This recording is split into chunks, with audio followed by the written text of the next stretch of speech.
Vamos acalmar os ânimos.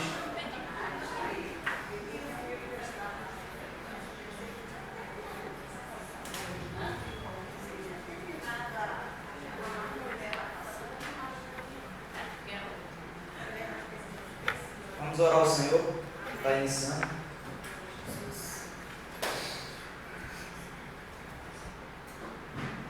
Pai querido e amado, santo, poderoso, graças te damos. Muito obrigado, Senhor, por esse privilégio, Pai, de estarmos juntos mais uma vez, reunidos aqui, num só corpo, Pai, para poder, Pai, ouvir, louvar, engrandecer o Teu nome. Senhor, muito obrigado, Senhor, pelo dom da vida, porque o Senhor, Pai, nos escolheu para estar aqui hoje. Senhor, que esta manhã, Pai, seja uma manhã, Pai, que nós possamos Te adorar verdadeiramente, ó Pai, de todo o nosso coração. Como o salmista fala, Senhor, que nos alegramos quando dissemos, vamos à casa do Senhor. E que hoje seja um dia alegre, Senhor, independente das nossas lutas, independente de nós, ó Pai, mas que seja um dia alegre, Senhor, um dia porque o Senhor separou para nós. Senhor, muito obrigado por essa revista, meu Pai, que aqui, Pai, foi colocada para nós estudarmos, Senhor, uma revista esclarecedora, uma revista, Pai, que nos trouxe direção, meu Pai, para podermos entender melhor do Teu Evangelho. Senhor, muito obrigado por esses homens, ó Pai, que foram inspirados pelo Senhor, para que eles possam, Senhor, ainda mais crescer, Pai, no Teu Evangelho, para poder nos passar, nos transmitir, Senhor. Senhor, que esses ensinamentos fiquem guardados, Pai, em nossos corações. Senhor, me dê da Tua graça, Pai. Não deixe que eu venha atrapalhar, Pai, a ministração, Senhor. Não deixe que nada de mim, Senhor, venha atrapalhar, Senhor. Fala com o Teu povo nesta manhã, Senhor. Desde já, Pai, entrega tudo o que há de acontecer, Senhor. Em nome de Jesus. Amém. Meus irmãos, vamos dar continuidade e está encerrando, né, essa revista, né, esse livro, né? E hoje eu trouxe o livro, né, quem não leu ainda, né, que é o Pentecostal Reformado. Esse aqui é o livro principal. O que nós temos é aquele estudo, e tudo que está aqui naquele estudo está no livro do Pentecostal Reformado, só que bem resumido, porque não tem como colocar tudo, mas ele é tão enriquecedor quanto o livro. E na semana passada, né, foi dado início à alma do Pentecostal Reformado. E eu queria estar lendo a introdução, que diz assim: na última lição, começamos a abordar os aspectos da teologia prática vivenciada pelo Pentecostal Reformado. A ênfase ao culto público e as suas repercussões da vida do cristão individualmente e na vida da igreja coletivamente foram abordadas e discutidas. Nesta lição, completamos o assunto abordando outros aspectos como oração, o culto familiar e o evangelismo e missões. Isso aqui é o pilar do cristão. Estava refletindo sobre isso ontem. E o culto público, ele é maravilhoso. O culto público, ele é lindo de se ver. Mas por trás do culto público existem esses pilares aqui. E o principal deles é a oração. E a oração é ela que nos prepara, é ela que faz toda a diferença, né, quando nós estamos aqui. Não é a didática, não é o falar, não é aquilo que eu sei, aquilo que eu li, mas é a oração. Porque sem o Espírito Santo só seriam vãs palavras isso aqui.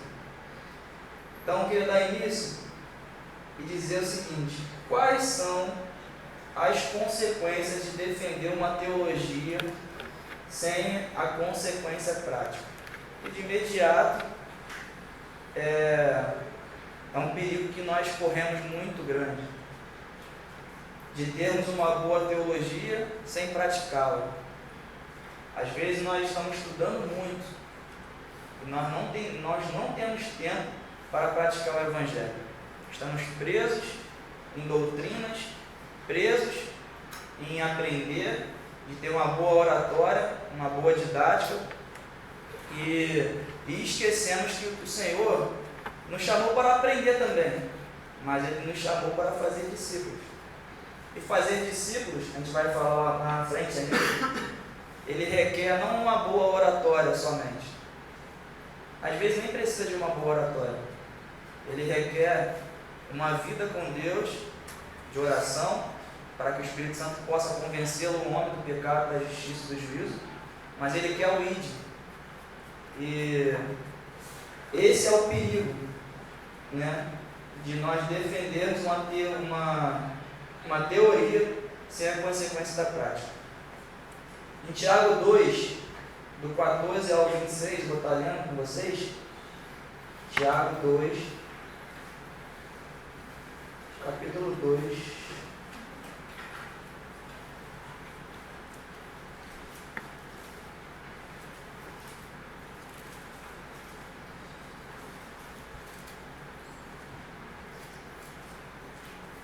Que diz assim: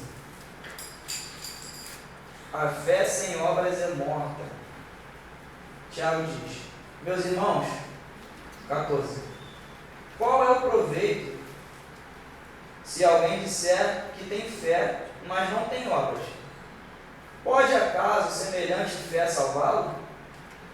Se um irmão ou uma irmã estiverem carecidos de roupa e necessitados de alimento cotidiano, e qualquer dentre vós disser: ide em paz, aquecei-vos e fartai-vos sem, contudo, lhes dá o necessário para o corpo, qual o proveito disso? Assim também a fé, se não tiver obras, por si só está morta. Mas alguém dirá: tu tens fé e eu tenho obras, mostra-me essa tua fé sem as obras, e eu, com as obras, te mostrarei a minha fé. Crês tu que Deus é um só? Fazes bem, até os demônios creem e tremem. Querem, pois, ficar certo, ó homem insensato, de que a fé sem as obras é inoperante? Não foi por obras que Abraão, o nosso pai, foi justificado, quando ofereceu sobre o altar o próprio filho Isaque? Vês como a fé operava juntamente com as suas obras. Com efeito, foi pelas obras que a fé se consumou, e se cumpriu a Escritura, o qual diz: ora, Abraão creu em Deus, e isso lhe foi imputado para a justiça, e foi chamado amigo de Deus. Amém. Tiago, ele traduz muito bem, ele fala muito bem sobre a fé e a obra. Isso aqui resume muito o cotidiano de hoje da vida cristã. Às vezes, né, nós vemos pessoas, né, que são do mundo fazendo muito mais obras do que nós. E às vezes elas se vangloriam nessas obras. Só que, como o Tiago diz, a fé, a obra sem fé também é morta. E a fé sem obra também é morta. Então a fé e a obra precisam andar junto. Qual proveito tem nós irmos na casa, fazermos uma visita, Tiago quer dizer isso, chegarmos e perceber que aquela pessoa está precisando de mantimento, e nós oramos na casa daquela pessoa e falamos: seja farta, sendo que nós não levamos o mantimento? Qual proveito tem se aquela pessoa está com a barriga vazia, precisando daquele alimento naquele momento? Qual proveito temos, né, nós levarmos a obra, fazermos muitas obras aí afora, sem mencionar o nome de Cristo, para glorificar Ele? Não há proveito. Tem que andar junto. Fé e obras andam junto. Por isso que Tiago diz, né, com as minhas obras eu mostrarei a fé. E esse é um dos princípios, né, que o Senhor nos ensina. E para que nós possamos engrenar na vida cristã, nós precisamos ter lutar, né? Ontem eu ouvi sobre isso no congresso lá dos homens lá. E nós vivemos uma vida constante de luta contra nós mesmos. E a maior dificuldade do crente hoje, creio que seja unânime, pelo menos para mim seja, para mim que é a oração.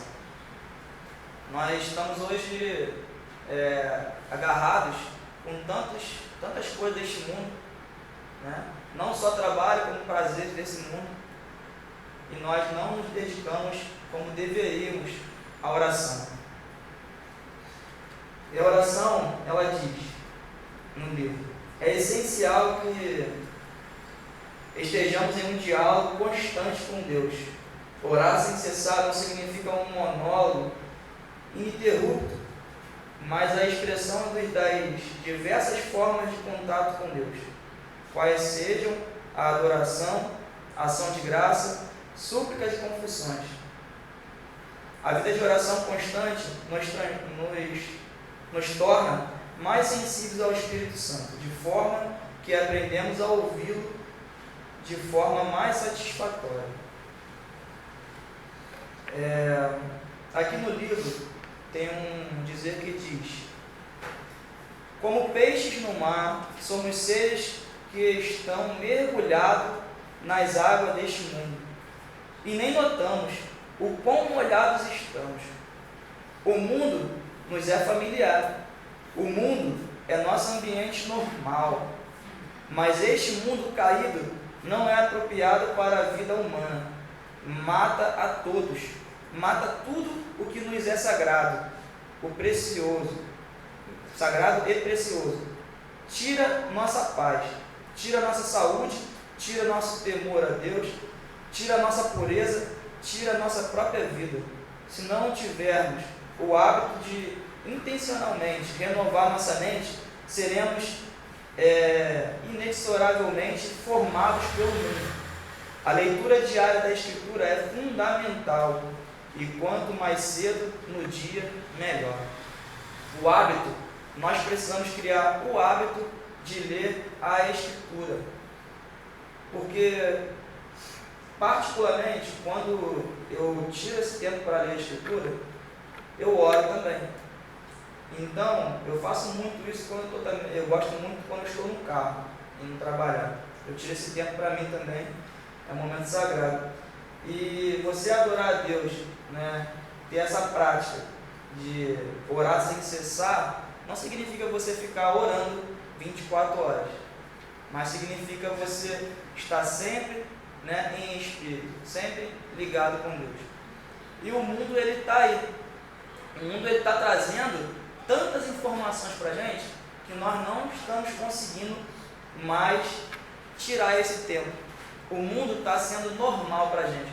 Nós somos habituais a este mundo e estamos perdendo as coisas sagradas. E o Senhor, ele nos chama, ele nos adverte quanto a isso, porque nós não oramos como convém, mas quando nós oramos em súplicas, o Espírito Santo intercede por nós.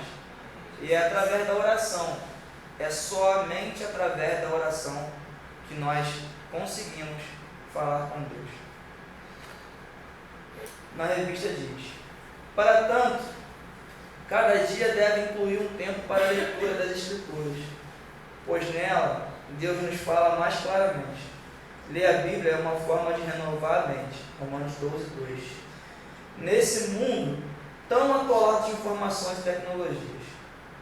Mas embaixo diz, lá no último parágrafo: Pai Nosso.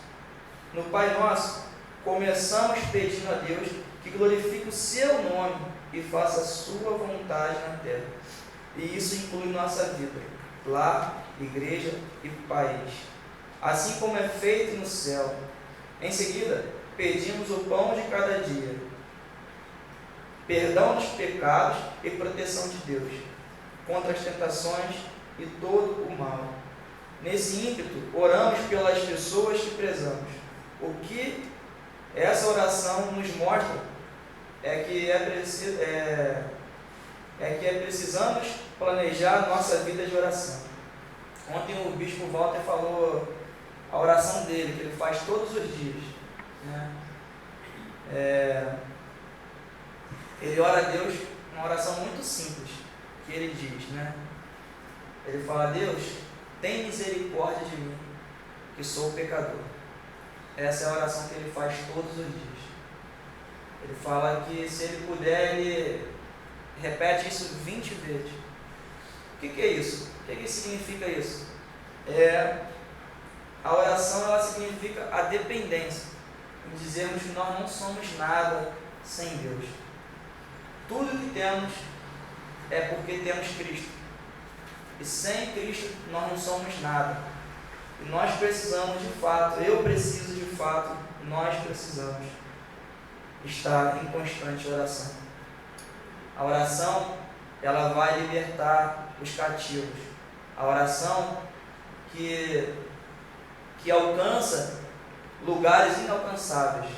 A oração é a porta, é a chave da porta de um coração fechado. Nós temos que crer que somente a oração pode mudar as vidas e principalmente as nossas vidas. Porque a partir desse momento que nós entendemos que a mudança, nós não temos que gerar mudança em outros, mas mudar em nós mesmos, né? Porque as pessoas, quando olham para nós, elas querem ver algo, e nós precisamos ser o primeiro a ser mudado. E essa é a nossa dificuldade hoje, orar. O terceiro diz, que é o culto familiar. O culto familiar é uma outra questão, e estava até conversando sobre isso com a Larissa, sobre nós termos o hábito, né? Criarmos o hábito. Nós começamos, depois de um tempo cai na rotina, paramos, e nós precisamos criar um hábito de ter o culto familiar. E vamos saber o porquê, a tamanha importância disso. Para muitos evangélicos, a vida espiritual concentra-se em uma expressão no culto bíblico, aos domingos, igual hoje.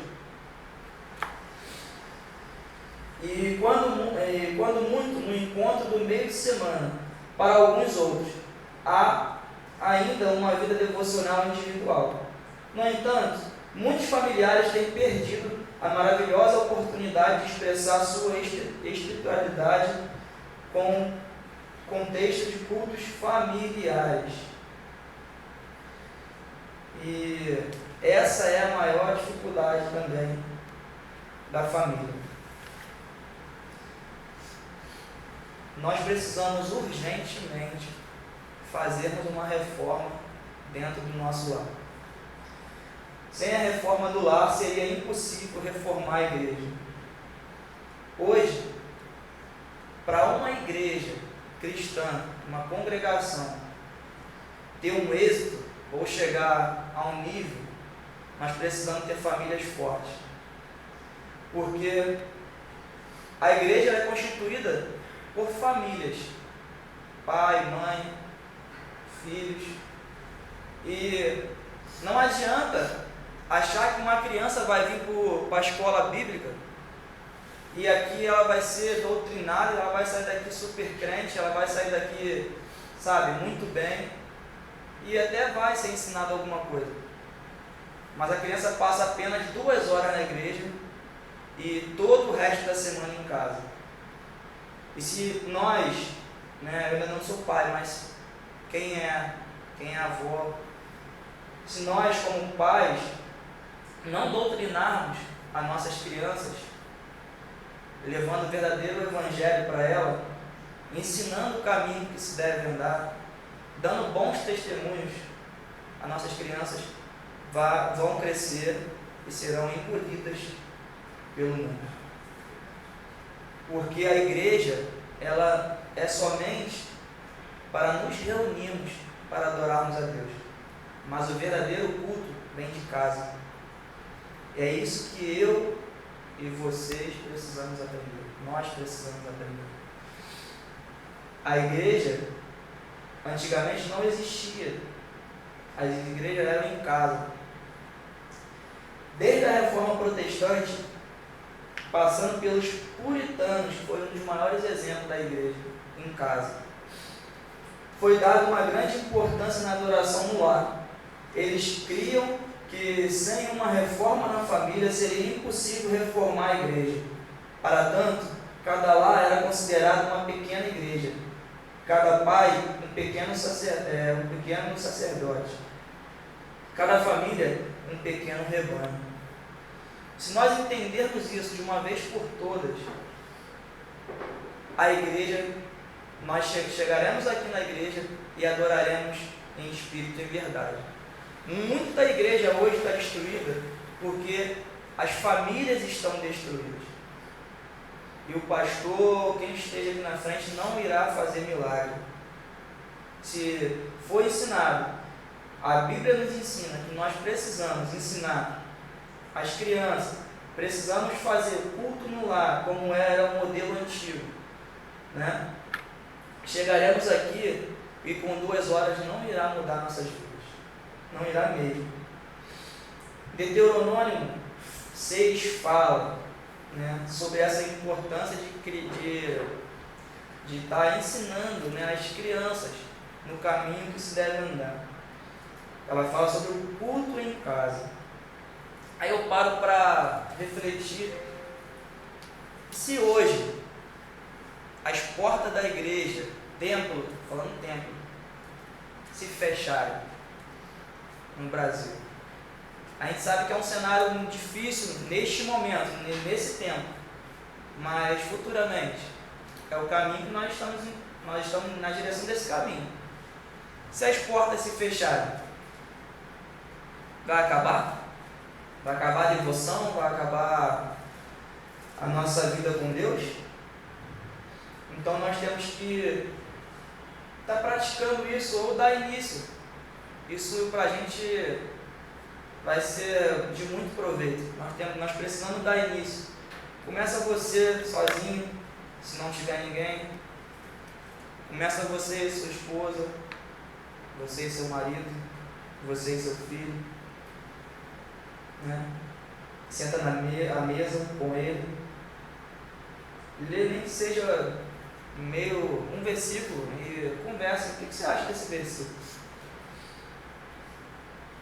Eu acho que é o início para que nós possamos criar hábito. Quando você corre no primeiro dia, depois de estar anos sem correr, você vai cansar e vai querer no segundo dia não ir mais. Mas quando você corre no segundo dia, no terceiro até o 20º dia, aquilo ali se torna um hábito. E hábito dificilmente é retirado de nós. Nós temos muitos hábitos ruins, que é difícil sair. E criar hábitos bons é muito interessante. E diz assim mais adiante, lá na página 75 em cima, diz: infelizmente, nossos lares deixaram de ser centros de formação moral e espiritual, tornando-se centros de lazer e entretenimento mundano. Gastamos mais tempo com as distrações da tecnologia do que o investimento familiar da palavra de Deus. De acordo com Tozer, a família que não louva a Deus 7 dias por semana, não louvará um único dia da semana. E é praticamente isso.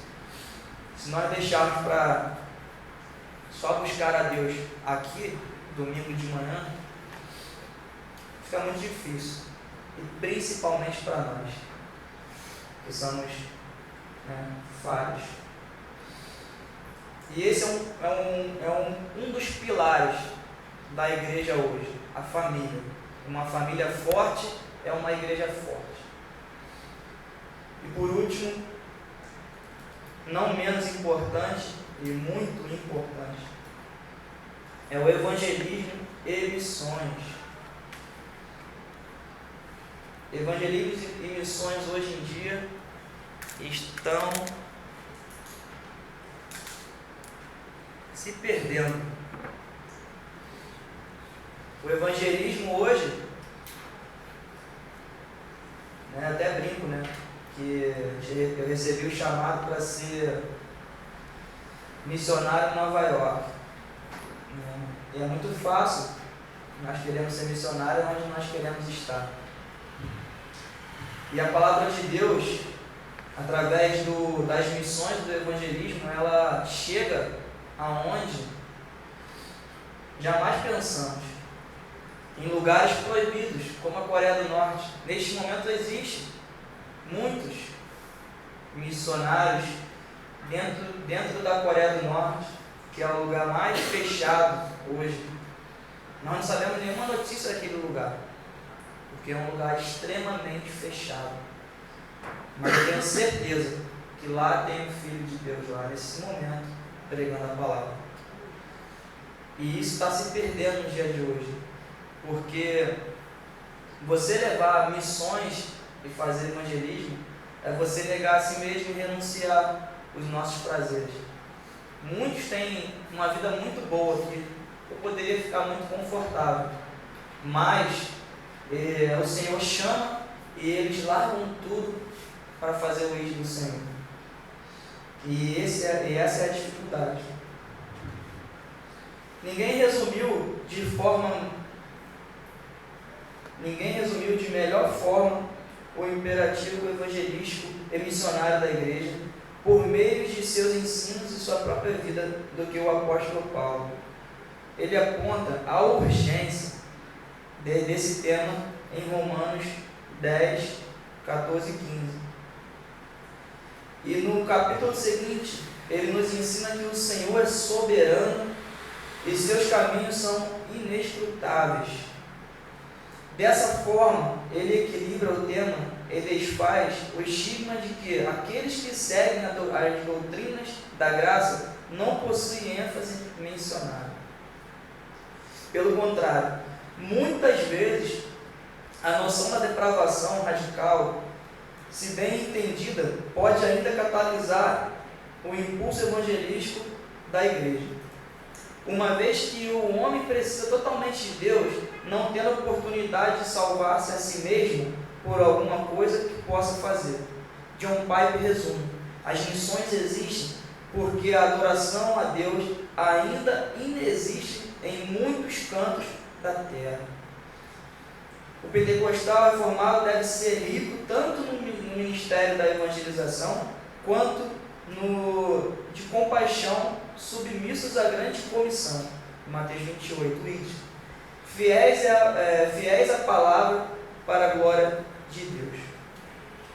John Piper ele resumiu muito bem aqui sobre isso. As missões existem porque a adoração a Deus ainda inexiste em muitos cantos da terra. Quando a gente fala muitos cantos da terra, a gente pensa no mundo, né? Mas a palavra de Deus, ela já até chegou em alguns quintais, né, daqui da nossa região. Né? Algumas pessoas já até ouviram pela televisão, mas tem pessoas que nunca sentaram à mesa ou sentaram em algum canto assim para poder ouvir o verdadeiro evangelho. E quando nós não temos condições e não temos às vezes nem aptidões para poder estar encarando essas missões, né, do exterior, nós podemos fazer essa missão dentro do nosso bairro, iniciando da nossa casa para fora, porque tem muita gente da nossa família que não ouviu o verdadeiro evangelho, até ouviram algo sobre Deus, mas não o verdadeiro evangelho. E isso é imputado a nós, não é imputado ao missionário somente. O Senhor ele deixa bem claro: ide e pregai a todas as nações. O ide é para todos. O ide não é para o pastor. O ide não é somente para o pastor. O ide não é somente para o missionário. O ide é para todos os irmãos que são convertidos em Cristo Jesus. Nós temos que ter isso no nosso coração. Nós temos que enraizar isso, porque como você foi alcançado? O Senhor foi lá na tua porta, bateu lá, pode até ter sido isso, igual Paulo. Ninguém evangelizou Paulo em si. O Senhor foi diretamente nele. O Senhor teve um propósito particular com Paulo. Né? O evangelho já vinha incomodando a Paulo Ele ouvia o verdadeiro evangelho, só que ele não entendia. Mas quando as escamas caíram nos olhos dele, através de Jesus Cristo, ele entendeu o verdadeiro evangelho. E eu fui alcançado através de pessoas que falaram do verdadeiro evangelho para mim. E você tem hoje, nós temos hoje, essa missão de levar o evangelismo. O evangelismo hoje está perdido na nossa cidade. Hoje algumas pessoas param nas praças e botam um som e ninguém dá importância, muita gente não dá importância, mas o Senhor, Ele vê. E às vezes aquela palavra que aquele irmãozinho que a gente não dá importância, lá em Nova Iguaçu, perto do shopping, tem um irmão que eu passo, eu sempre vejo, na parte do dia, ele está ali perto, na direção do shopping, ele fica com uma placa parada. Ele levanta uma placa e fica parado ali. Quando o sinal abre, ele baixa a placa, e quando o sinal fecha, ele levanta a placa. Ele não fala nada, mas eu tenho certeza que alguém já leu e se identificou. Já incomodou alguém. Então, assim, não é em vão a pregação do Senhor. Por menor entre aspas que seja, não é em vão. Fale do Senhor. Não perca tempo falando de outras coisas, mano. Tem tanta coisa acontecendo no mundo. A gente às vezes fica 2 horas falando de coisas do mundo e não fica sequer 10 minutos falando das coisas do Senhor. E para concluir, né, aqui na conclusão, eu vou ler a conclusão do livro. É a mesma coisa, vocês vão entender aqui, só que eu tenho um pouco a mais que diz assim: os dias em que vivemos são por demais sombrios e terríveis, a começar pela própria situação decadente na qual se encontra a igreja, em nossos cultos públicos, em nossa devoção pessoal e familiar, em nossa evangelização e missão. Somos hoje apenas uma sombra do que já fomos um dia. Contudo, na absoluta soberania de Deus, são justamente nesses momentos de maior escuridão da história que a luz do Evangelho tem brilhado mais forte. Foi assim quando os pioneiros da Reforma Protestante entraram em cena, há mais de 500 anos, e observaram com Calvino, que significa após as trevas, a luz, após séculos e gerações de trevas que cobriam e oprimiam a face da Europa, dominada por um cristianismo corrupto e moribundo, aprove a Deus lançar a luz de sua graça soberana sobre aquele continente. Queira Deus que o mesmo aconteça novamente em nosso tempo e em nosso canto do mundo. Deus é soberano para fazê-lo. Cremos que Ele esteja desejoso por isso também. Portanto, como pentecostais reformados, oremos e trabalhemos por isso. E aconteça o que acontecer, a glória será toda do Senhor. Amém. Amém. E ele resume e finaliza o livro com isso, trazendo a nossa decadência como igreja. A igreja cristã no Brasil hoje, se não é a maior do mundo, é uma das maiores. E nós somos o país, se não formos o maior, somos um dos maiores, mais corruptos do mundo. E a igreja está no mesmo caminho. E somente a igreja de Cristo Jesus irá se salvar.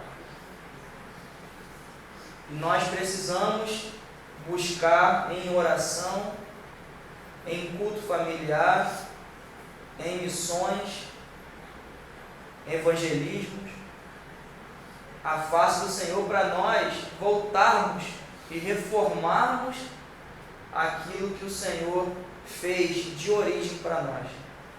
Nós precisamos do Senhor em todo o tempo. Que os irmãos guardem este livro e tenham em mente que nós perecemos, nós estamos em decadência.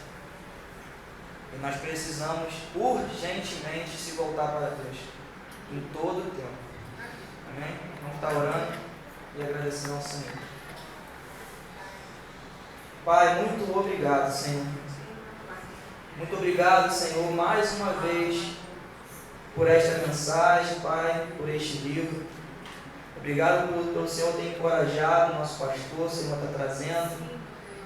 Que as próximas atividades, Senhor, o Senhor possa também estar abençoando, Senhor. Nós somos gratos a Ti. Senhor, nos incomoda, Pai, nesta manhã, a nós melhorarmos, Senhor, para podermos concluir, Senhor, a boa missão, Pai, a boa tarefa que o Senhor nos imputou. Muitos de nós achamos que nós vamos chegar na igreja, vamos nos batizar, ser salvos e está tudo bem, é só isso. Mas nós temos que entender, Pai, verdadeiramente, Pai, o ID do Senhor. O Senhor nos chamou a todos para fazer o ID e pregar o Evangelho. Só que, Senhor, muitos confundem que pregar o Evangelho está de frente do culto. O culto é o último lugar de um pregador. O primeiro lugar, Senhor, é nossas casas. Cada esquina, Senhor, é um culto. Cada lar é um culto.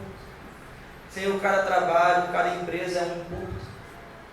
E nós queremos estar aqui de trás do culto, de frente dos holofotes, sendo que nem o Senhor, Pai, que era todo poderoso, Pai, o Senhor se esvaziou de si mesmo, tirou toda a sua forma, Pai, de Deus, se tornou servo para fazer o ID do Pai. Então, Pai, nos dá da Tua graça nesta manhã, nos ajuda, nos auxilia e traz, Senhor, mais uma vez o renovo sobre nós, a alegria do Espírito Santo, Senhor, e a força do Teu poder. Nos reveste, Pai, com Tuas armaduras, para nós levarmos, Pai, a missão do Teu Evangelho. O que é o Evangelho? É o poder de Deus. Senhor, muito obrigado, Senhor, por esta manhã. Abençoa o culto que irá acontecer, Pai, que irá acontecer. Senhor, toma cada pessoa aqui em Suas mãos e aqui estão ainda a caminho, Senhor. Em nome de Jesus. Amém.